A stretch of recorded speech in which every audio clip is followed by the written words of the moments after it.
샬롬 샬롬 샬롬 샬롬 샬롬. 하나님 사랑합니다. 여러분 주 안에서 사랑합니다.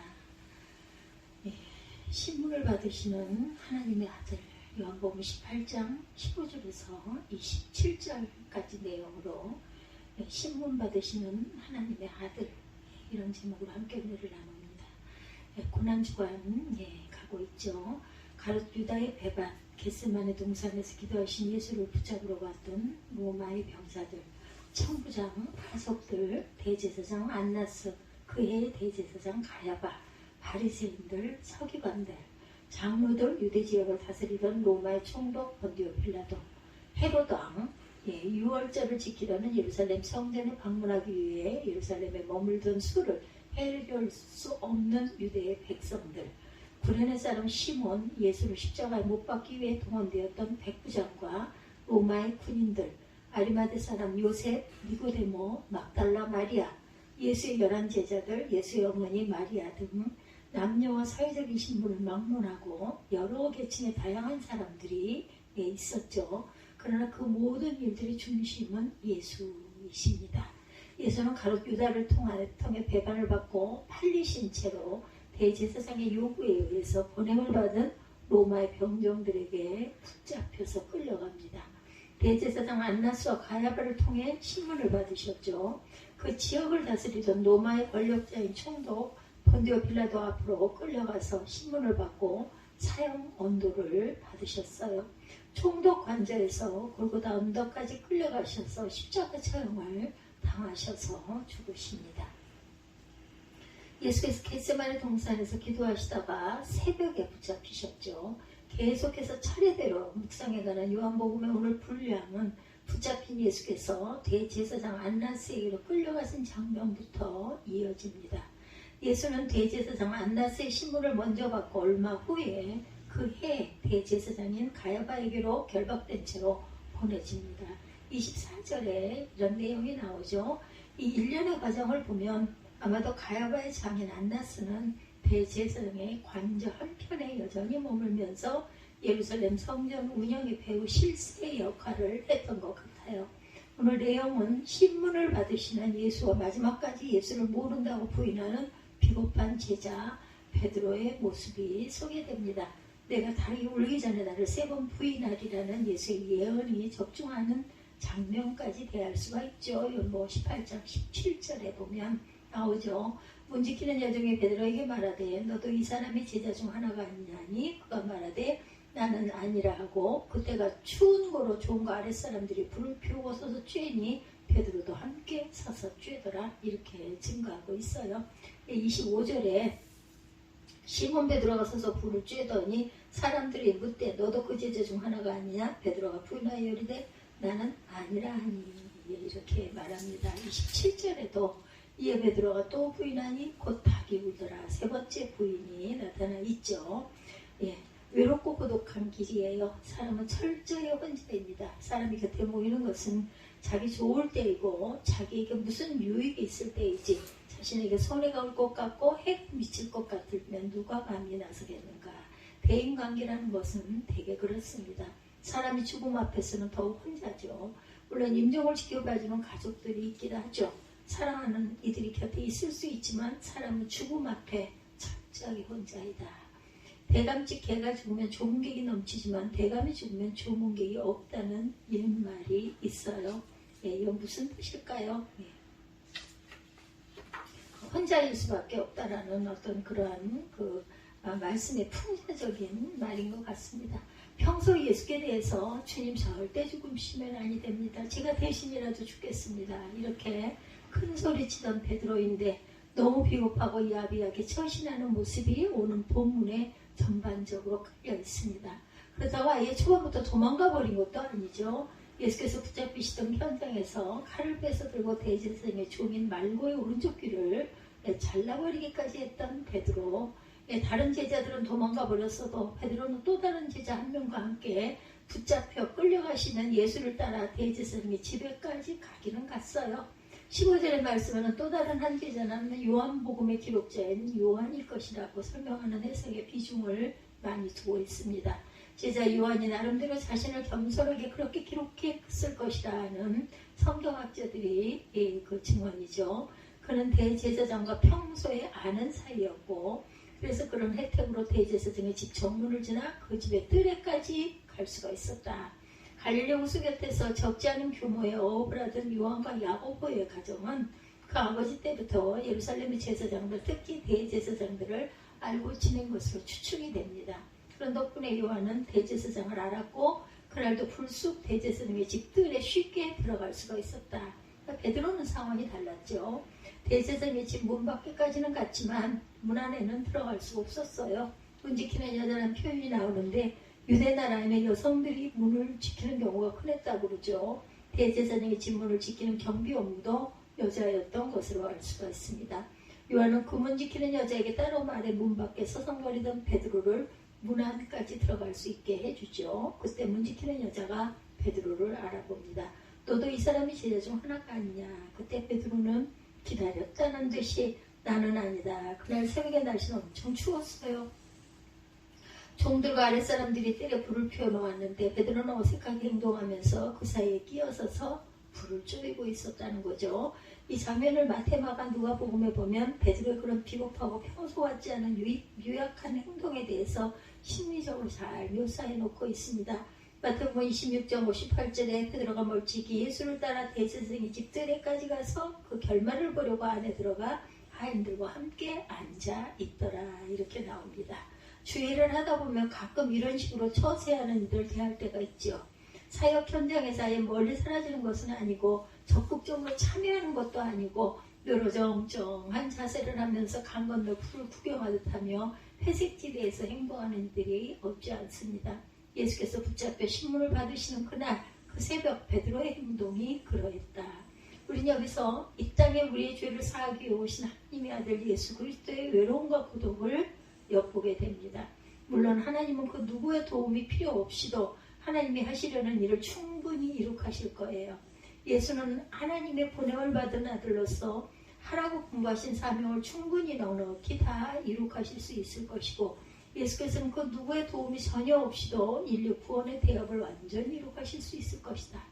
그러나 한편 생각해보면 지난 3년 동안 어떻게 가르쳐온 제자들인데 지금 이 결정적인 순간에 곁에 남아있는 제자가 베드로와 요한뿐이란 말인가.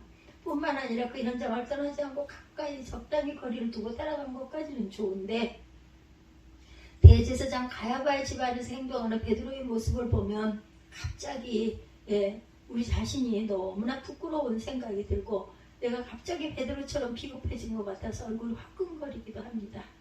그렇죠. 우리가 뭐 굉장한 믿음을 갖고 살아가는 것 같고 주님을 대단히 사랑하는 것 같아도 모두 다 거기서 거기 도토리 기재기들인 거예요. 어쩌면 베드로만도 못할 수도 있습니다. 일찌감치 미리감치 그쪽을 딱 외면을 하는 그러한 모습일 수도 있다는 것. 결정적인 순간 주님을 실망시켜드리고 주님의 마음을 상하게 해드릴 만한 그런 소지가 충분히 우리 안에 내 안에 있죠. 그런 자신의 모습을 시인하지 않는다면 자기 기만이고 위선일 뿐이다. 그래서 우리는 매 순간마다 기도와 금식과 말씀 묵상과 자기 성찰의 과정을 거치고 겸손하게 성령의 도우심을 간구하고 의지해야만 한다.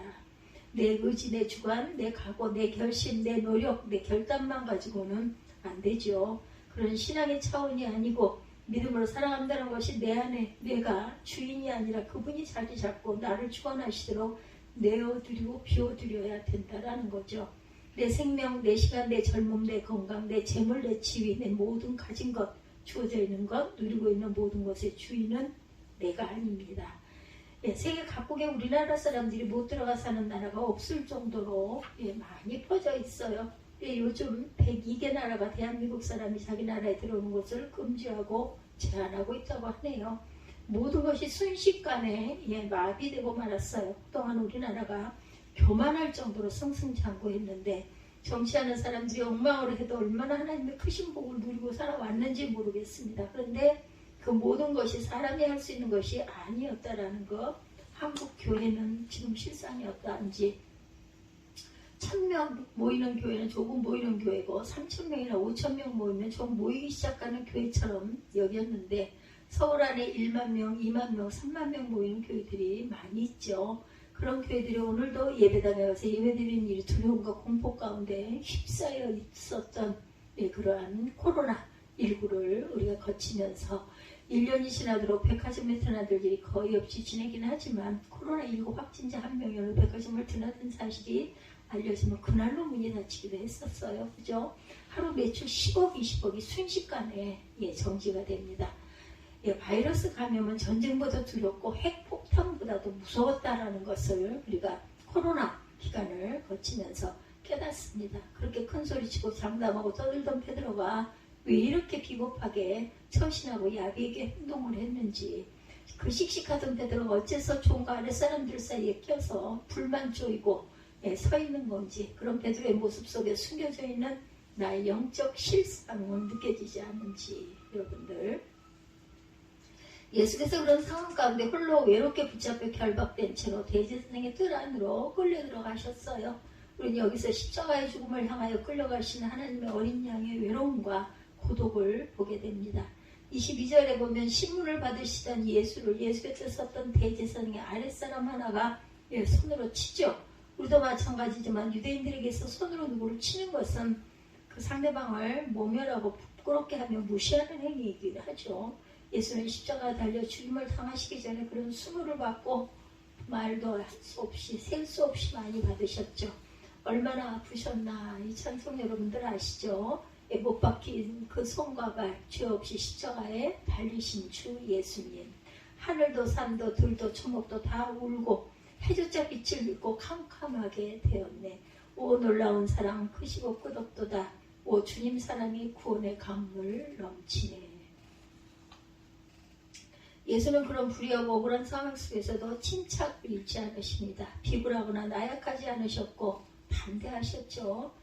나의 죄 너의 죄와 우리 모두의 죄 모두 다 사하시려고 십자가에 달리신 주, 얼굴과 손과 발에 흐르는 그 귀한 피 골고다 언덕 위를 붉게 물들이셨네.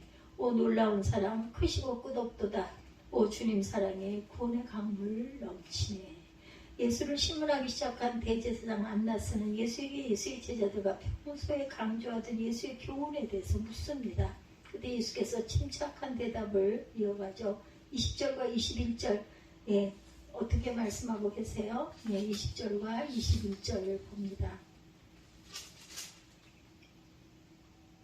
예수께서 대답하실 때 내가 드러내놓고 세상에 말하였느라 모든 유대인들이 모이는 회당과 성전에서 항상 가르쳤고 은밀하게는 아무것도 말하지 아니하였거든.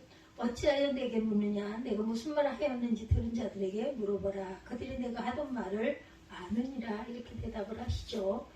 자신은 쉬쉬하며 비밀스럽게 말씀을 전한 적이 없다. 자신은 회당에서나 성전 안에서나 어디에서든 누구를 만나든지 공개적으로 누구에게나 일관되게 하나님의 나라와 회개의 촉구를 받아들여야만 하는 복음을 전파하여 왔음을 밝힙니다. 우리가 마태, 마가, 누가, 요한복음을 통해서 아는 대로 예수의 하나님 나라 비유, 예수의 병자 치료, 예수의 귀신을 다스리던 현장, 심지어는 예수께서 죽은 자를 살리시던 현장의 어떤 순간 무슨 말씀이든 그 무슨 기사와 표적이든 은밀하게 행하신 적이 단 한 번도 없었다라는 거죠.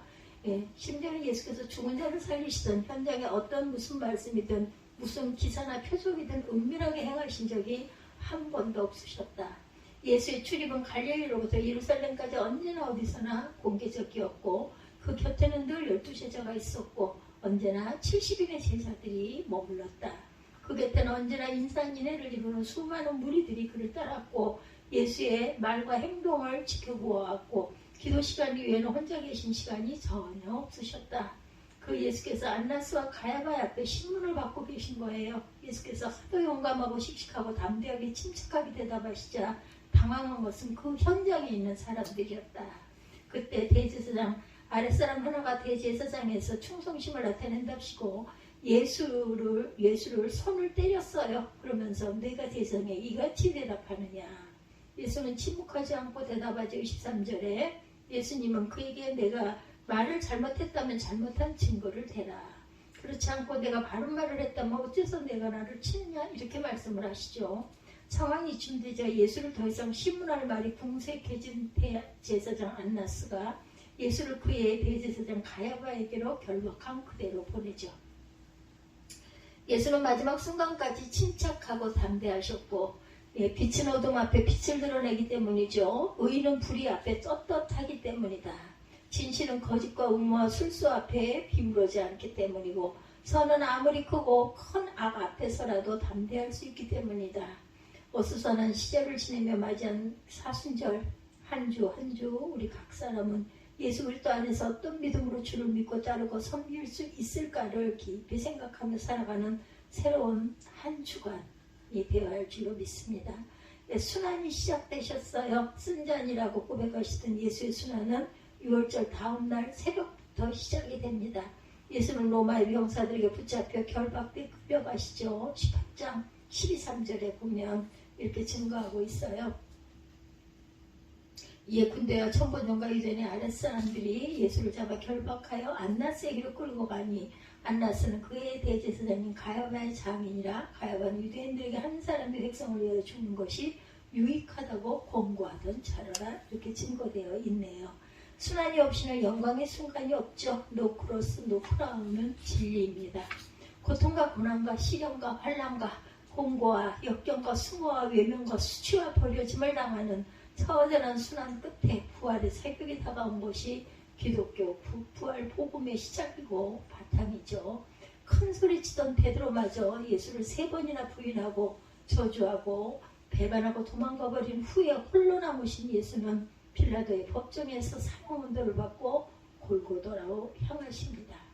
여러분들 이 하나님의 귀한 은혜 그리고 예수님의 순환과 고난, 우리 고난주간을 가고 있습니다.